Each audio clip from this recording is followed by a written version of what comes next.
सत्कार प्यारी सात संगत जी, प्यार और सत्कार से कहना धन निरंकार जी।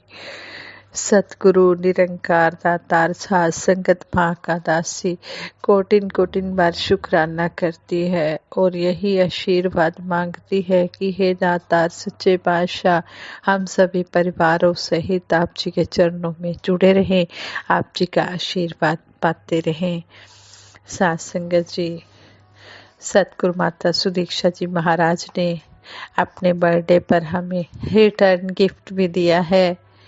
वो है कि 78वें हमारे 78वें वार्षिक निरंकारी संत समागम की डेट्स भी अनाउंस हो गई हैं। 31 अक्टूबर, 1 नवंबर, 2 नवंबर, 3 नवंबर 4 दिन का समागम होगा और 4 नवंबर को गुरु वंदना का प्रोग्राम होगा। हम सतगुरु के अति शुक्रगुजार हैं। सतगुरु हमें हर पल खुशियां ही खुशियां बांट रहे हैं। 78वें वार्षिक निरंकारी संत समागम की डेट्स अनाउंस होने की खुशी में दासी आप सभी को कॉन्ग्रेचुलेशंस बोलती है और यही अरदास सतगुरु सच्चे बादशाह के चरणों में करती है। हे मेरे मालिक दीनदयाल सच्चे बादशाह, सभी समागम में आए, पहले एडवांस सेवा पर भी सभी आए और फिर समागम में भी सभी की हाजिरी लगे। दातार सच्चे बादशाह सभी को तन मन धन से स्वस्थ रखना, दासी समेत सभी को तन मन धन से स्वस्थ निरोग रखना और अपने चरणों में सेवा सिमरन सत्संग करवाते रहना। सात संगत जी कहते हैं, एक बार एक प्रचारक महात्मा प्रचार टूर पर जा रहे थे। साथ में जिन महात्मा को जाना था उन्होंने विनती की कि 1 माह का प्रचार टूर है, अगर आपकी आज्ञा हो तो दास की पत्नी भी साथ चली चले। प्रचारक महात्मा ने कहा, अच्छा है, वो भी साथ ही चले, कोई बात नहीं। अभी यात्रा पर वो महात्मा कुछ दूर ही निकले थे कि पति पत्नी किसी बात पर झगड़ पड़े। वाद विवाद बढ़ता गया तो प्रचारक महात्मा ने गाड़ी रुकवाई और उन महात्माओं से कहा कि भाई साहब जी, हम प्रचार टूर पर जा रहे हैं, पिकनिक पर नहीं जा रहे हैं। आप ये माया लो और बस में बैठकर वापस अपने घर चले जाओ। प्रचार यात्रा में इस तरह का आचरण अच्छा नहीं होता। वहाँ संगतों पर इस तरह का प्रभाव पड़ेगा तो ना वहाँ के संतों को अच्छा लगेगा और ना ही आपको। इस पर उस महात्मा ने प्रार्थना की कि महात्मा जी, हमें माफ़ कर दो, हमसे भूल हुई है, आगे से ऐसा नहीं होगा। इस पर प्रचारक महात्मा ने कहा, एक शर्त पर आप दोनों मेरे साथ चल सकते हैं। पति पत्नी को लगा कि एक अवसर मिल रहा है, अब हमने झगड़ा बिल्कुल भी नहीं करना है। पहले ही हमने घर की तरह यहाँ लड़ झगड़ कर अपना काम बिगाड़ लिया है। अब प्रचारक महात्मा की शर्त जो भी होगी हम मान लेंगे, ताकि टूर पर जाने का यह सुंदर मौका हमें मिल जाए। उत्सुकतावश उन्होंने कहा कि संत जी, आपकी हर शर्त हमें स्वीकार है, आप हमें टूर पर अवश्य ले चलें। हम अपने ऐसे व्यवहार पर शर्मिंदा हैं। प्रचारक महात्मा ने कहा, शर्त यह है कि हर आधे घंटे के बाद आप दोनों ने एक दूसरे को कहना है कि आप बहुत अच्छे हैं। शुरू में तो उनको ऐसा बोलने में कठिनाई महसूस हुई, लेकिन धीरे धीरे यह बात उन दोनों के अभ्यास में आ गई कि आप बहुत अच्छे हो। कहना उन्हें अच्छा लगने लगा। 1 महीने का टूर करके जब पति पत्नी वापस घर आए तो उनका जीवन बदल चुका था। अब तब उन्होंने ना केवल आपस में बल्कि मिलने जुलने वालों से भी यही कहना शुरू कर दिया कि आप बहुत अच्छे हो। संत के वचन अमृत वचन होते हैं। संत का एक वचन अपना लेने के कारण उनके परिवार में शांति आ गई और जीवन में हंसी खुशी का माहौल पैदा हो गया। उनकी सारी कड़वाहट जाती रही। हम जो बांटते हैं वही हमें वापस मिलता है। जो बांटता है उसे सब कुछ मिलता जाता है। हम अपने जीवन में झांके और व्यर्थ की आलोचना छोड़कर आप बहुत अच्छे हो ये भाव अपनाना शुरू कर दे तो निश्चित ही प्रेम का गहरा रंग हमें आनंद से भर देगा। संगत जी, कहने का भाव यही है कि जो संतों महापुरुषों के वचनों को मान लेता है उसके जीवन में हमेशा खुशियां ही आती हैं। गुरु के वचन सबसे उत्तम, सबसे पावन होते हैं। जो इन वचनों को मान लेता है उनका घर स्वर्ग बन जाता है। सतगुरु ने हम सब पर अपार कृपा की है। हमें आर्त भक्तों की श्रेणी में हमें सबसे उत्तम श्रेणी में रखा है। जिस तरह कहते हैं कि भगत 4 प्रकार के होते हैं, अर्थार्थी भगत, जिज्ञासु भगत, ज्ञानी भगत, आर्त भगत, अर्थार्थी भगत, जिज्ञासु भगत, ज्ञानी भगत। आर्त भगत जो डर के कारण भक्ति करते हैं, अर्थार्थी जो करते हैं कि धन की मांग के लिए, और जिज्ञासु जो परमात्मा को पाने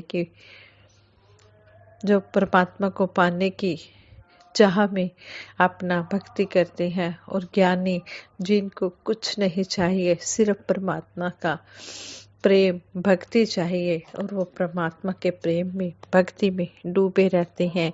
ज्ञानी भक्तों की श्रेष्ठता सबसे उत्तम है। आर्त भक्तों की श्रेणी में हमेशा कुछ न कुछ मांगते हुए हमारा जीवन निरर्थक बीत रहा था। सतगुरु ने हमें माया के अंधे कुएं से बाहर पकड़कर बाहर निकाला, बहुत ऊंची रहमत बख्शी। सतगुरु का एहसान हम जिंदगी भर नहीं भुला सकते। हमें ज्ञानी भक्तों की उच्च पदवी से नवाजा है। इस मानव देह में आने का परम उद्देश्य ही है निरंकार प्रभु का ज्ञान। हमारे सिर पर अपना आशीर्वाद का हाथ रखकर इन्होंने हमारा यह परम लक्ष्य भी पूर्ण कर दिया है। निराकार ब्रह्म का ज्ञान पाने के बाद जीवन को ज्ञान के अनुसार बनाना गुरसिक का कर्म होता है। ब्रह्म ज्ञानी कहलाना जितना आसान है, उस पर जीवन ढालना उतना ही मुश्किल है। अपनी मनमत को छोड़कर गुरु की मति को धारण करना ही गुरसिक्खी है। अपने मन के विकारों पर विजय पाना बड़ा मुश्किल है, परंतु यदि वही मन सतगुरु को पूरी तरह से समर्पित हो जाए तो आसानी से मनमत से दूरी बन जाती है। गुरु शिष्य परंपरा में मर्यादा पालन का विशेष स्थान है। मर्यादा का आधार गुरुमत है और गुरु के वचनों को पर तोड़ निभाना गुरु मर्यादा है। सतगुरु बाबा हरदेव सिंह जी महाराज फरमाते हैं, जिस प्रकार पटरी रेलगाड़ी के सफर में बाधक नहीं बल्कि मंजिल पाने में सहायक होती है, उसी प्रकार गुरमत में मर्यादाएं गुरसिक के लिए बंधक नहीं बल्कि जरूरी हैं, आवश्यक है। ज्ञान से पहले मन बेलगाम घोड़े की तरह होता है, जो अनकंट्रोल अवस्था में कभी यहाँ कभी वहाँ अनेक उलझनों से भरा चारों दिशाओं में भटक रहा होता है। इस आशा के साथ कि मुझे यहाँ से सुख मिल जाएगा, यहाँ से मेरा जीवन आनंदमय हो जाएगा, परंतु ऐसा हो नहीं पाता। मन नश्वर माया में सुख ढूंढता है। इसकी हालत ऐसी हो जाती है कि गफलत में दोनों गए, माया मिली न राम। जब तक सतगुरु की मत को यह अपनाता नहीं, इसका कल्याण नहीं होता। गुरु की मत संसार में सबसे ऊंची व पावनकारी वह कल्याणकारी होती है। गुरु वर्गा कोई दाता नहीं है, मत दी जई मत नहीं। कहे अवतार गुरु दे बाजो, दरगाह रहते बात नहीं। गुरु सिक्खी की भावना तभी इंसान के मन में आती है जब उसे कामिल मुर्शद मिल जाता है। जब तक इंसान इस सच्चाई से भटका होता है, उसके शब्द कुछ और होते हैं, कर्म कुछ और होता है, लेकिन जब उसका नाता इस दातार के साथ जुड़ जाता है तब इंसान तो वही रहता है, परंतु उसके शब्द, बोल चाल, खान पान, उठना बैठना, कर्म सब कुछ बदल जाते हैं। राम राम पे करदा समय राम मिलाया मुर्शद ने, उठना बैठना खाना पीना सब सिखाया मुर्शद ने। शहनशाह जी आगे भी फरमा रहे हैं, गल अपनी दा पहरा देंदे, जो भी बोलन चालन हो, संत महात्मा जो कुछ भी बोलते हैं वो पहले सोचते समझते हैं और फिर बोलते हैं। वास्तव में गुरु की आज्ञा का संपूर्ण रूप से पालन करना ही गुरु मर्यादा है और गुरु ईश्वर को जानकर सेवा सिमरन सत्संग मजबूती के साथ अंतिम श्वास तक करते जाना, यही हमें सतगुरु समझाते हैं। गुरु के वचनों की संभाल व पालना करना ही तो भक्ति है। जब तक मन में गुरुमत की भूख बनी रहती है, यह मन आनंद की अवस्था में रहता है।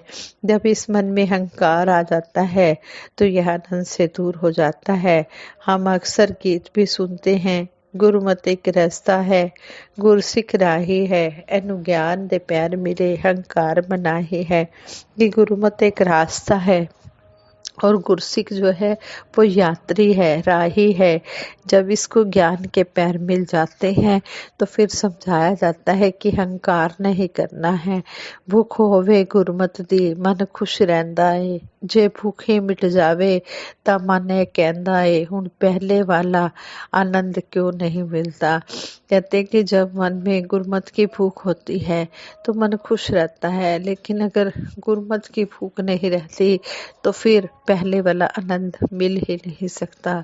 जिस तरह हमें फीवर होता है तो हमें वही खाना जो हम डेली खाते हैं हमें अच्छा नहीं लगता, हमें कड़वापन आता है क्योंकि हमारा अंदर से शरीर ठीक नहीं है, तो हमें वही पौष्टिक भोजन अच्छा नहीं लगता। और जब हम स्वस्थ हेल्दी होते हैं तो वही भोजन हमें अच्छा लगता है। इस तरह कहते हैं कि जिसके मन में गुरमत की भूख होती है उसे आनंद ही आनंद आता है, उसका मन खुश रहता है। लेकिन जब इंसान के मन में अहंकार आ जाता है, वो अपनी मनमति के अनुसार चलता है, तो फिर उसका हाल वही फीवर की तरह ही होता है। फिर उसको आनंद नहीं मिलता है। मन तो वही होता है, लेकिन आनंद की अवस्था कैसे बदली। अहंकार आने से मन की अवस्था बदल गई, लेकिन जब इस निरंकार को मन में बसाया, नम्रता लाई, प्यार सत्कार वाली भावना रखी तो आनंद ही आनंद आया। सतगुरु के आदेशों उपदेशों को संसार किस नज़र से देखता है यह नहीं सोचना। लोगों के लिए तो गुरु के वचन एक उपदेश भी हो सकते हैं, लेकिन भगत के लिए गुरु के वचन ईश्वरीय वचन होते हैं। इन वचनों को शिरोधार्य करना ही भगत का पहला कर्तव्य है। जो मर्यादा में रहता है वह बुद्धिमान है। मर्यादा और नम्रता का आपस में बहुत गहरा संबंध है। जो गुरुमत अपनाकर गुरु के वचनों की पालना श्रद्धा व विश्वास के साथ करते हैं, वही जग में शोभा पाते हैं। साथ संगत जी, पूर्ण हृदय वाणी में भी शहनशाह जी ने कहा है, संतमति को अपनाने से सुंदर घर संसार बने, कहे हरदेव रिश्तों में फिर प्यार बने, सत्कार बने। साथ संगत जी प्रेम से कहना, धन निरंकार जी।